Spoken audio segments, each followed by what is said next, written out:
Well, the first concern is his health, because if he's not healthy, they've got 25 games left. If he misses maybe even 5 just because of the slight margin for error, that could be the difference. We're only having this conversation because LeBron has been hurt.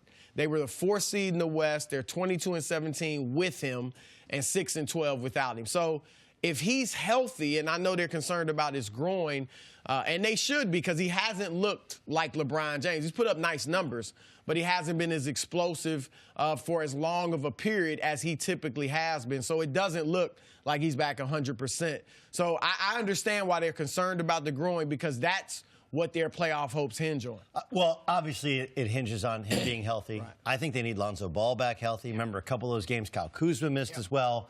But when somebody says we're concerned about an injury that you had sustained, that you felt like you're back from, and you might have lost a bit of your explosiveness, I actually think it's more troubling if you're a Laker fan or if you're a Laker executive, that maybe he just doesn't have that explosiveness, right? Like, you'd think 18 games, and I know groins are tricky.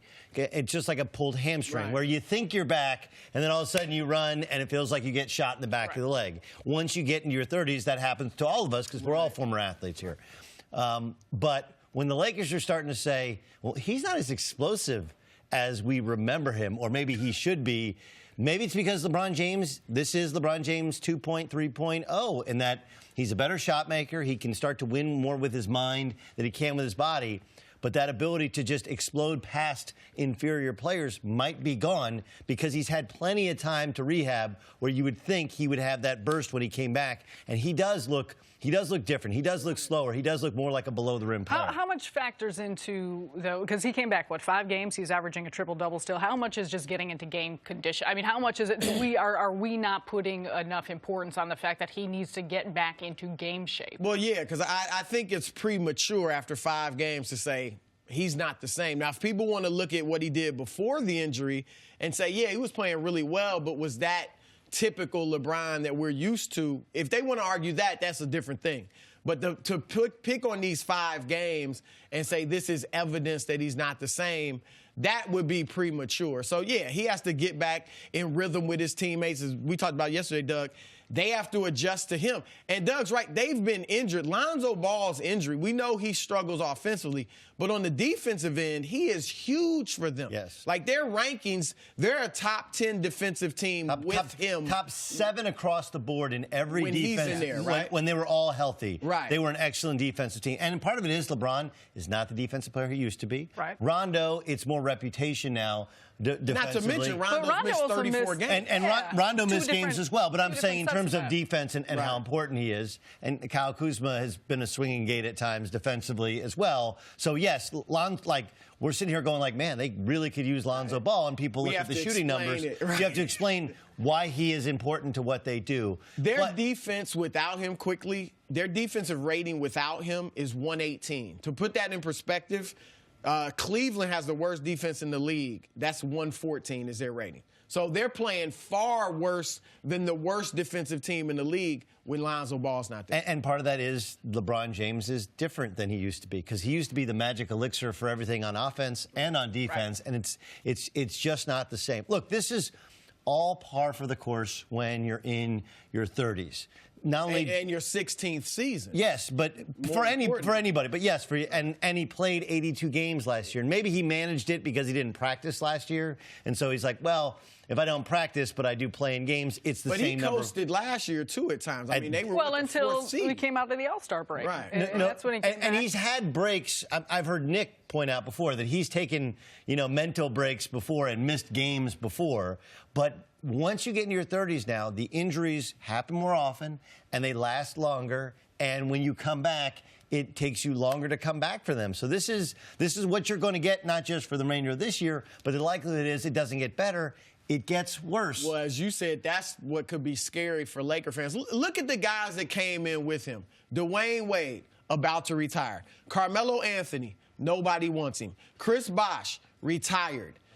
Kobe Bryant, his 16th year was the last year he made the playoffs. Now, he played, 3 or 4 more years, but never was in the playoffs. And that's when he had that Achilles injury, was at the end of his 16th year. And then he kind of battled with injuries the rest of his career. So Look, LeBron's you have Superman. You have to watch. Here's a number that Dusty gave me, which is great. Before he got hurt, 29% of his shots were from three.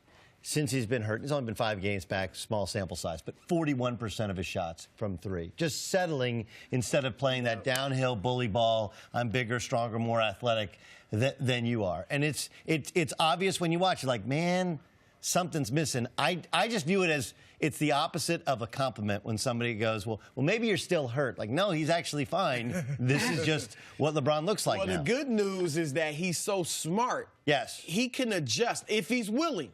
Because he talked about playing off the ball more this year and just hasn't. His instinct is to go get the ball. So his instincts may not let him change his game, but he's smart enough and has the skills enough where he could change his game, be more cerebral, and be just as effective. I think he and the rest of this roster and everyone that was on the trading block was waiting just to get to this All-Star break to reset, recharge. But with that being said, 25 games remain. But what about Atlanta? The Atlanta one, just like, I agree with you, but how do you throw out a stinker against Atlanta? Quarter.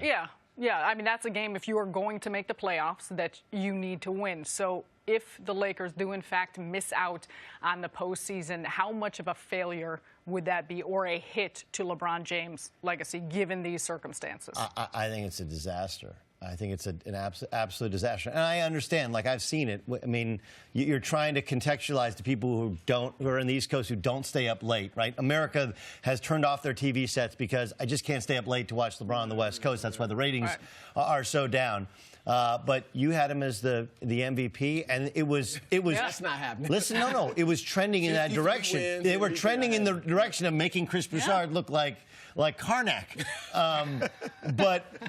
But it would be to go all in and to get LeBron James and to be left with you're at the mercy of the Pelicans to make a trade or hopeful that you can get a free agent and to not make the playoffs with LeBron James after making 8 straight finals in Miami and Cleveland. And I know the West is not as good as it's been. Like, I would be an abject disaster. And that's what people aren't realizing. Look, it's better than the East. It's deeper than the East, but it's not what it was a few years ago. No. You have one elite team. That's it. Everybody else is very close. It'd be a huge failure, but I think how it happens is important. He's missed 18 games. They played well with him. If he gets hurt again and they miss it, it's going to be hard to put it on LeBron James when they played well with him. I think Lakers fans need to keep in context this season was an experiment. What comes in the summer? That's key. Who would have thought we would have been saying that the Clippers and Kings are the 2 teams that the Lakers and LeBron are chasing? If we could just beat the Clippers, if we could just beat. Do you think they will make? I know we Clippers said, what would it mean? Do you think they can? Do you think that they will make it? I do. I think this is a good basketball team when they're healthy, and I think they're going to get healthy at just the right moment. I also think that after the Rockets game, you got 3 games: 2 against the Pelicans, 1 against the Mavericks. Right. Those are teams that are better off losing than they are winning. You want to call it tanking or playing your young players or whatever. We still don't know what if Anthony Davis is going to suit up for the Pelicans. So I would say if they don't win all 3 of those games and then they got a game with the Suns, like 2 games after that, then you can start to hit the panic button because it's really only the Kings that you're trying to leapfrog. And you're playing the Kings and you're playing the Clippers twice. Right. So. Yeah, and they should have beaten the Kings if not for Kentavious Caldwell-Pope. Right. Yeah. There are only 2 games out in the loss column. And as you said, you mentioned the Lakers schedule. They could be tied with these teams or ahead of them come March because Sacramento's schedule, you got Golden State, Oklahoma City, Minnesota, and Milwaukee. That's their next 4 games. They could lose 3 of those or all 4 of those. The Clippers are 8-11 in their last month of basketball. They just traded their leading scorer, Tobias Harris, another starter, Avery Bradley. So I think both of those teams are coming back to the pack, and the Lakers you're right. If they lose to these bad teams that they have on their schedule, then maybe they're not going to make it. But they could be in the playoffs within 2 weeks. Yeah. Thanks for watching. Subscribe here to get the latest from the show. Also, be sure to check out more of the best clips from First Things First, or go watch a few segments from our other shows on FS1.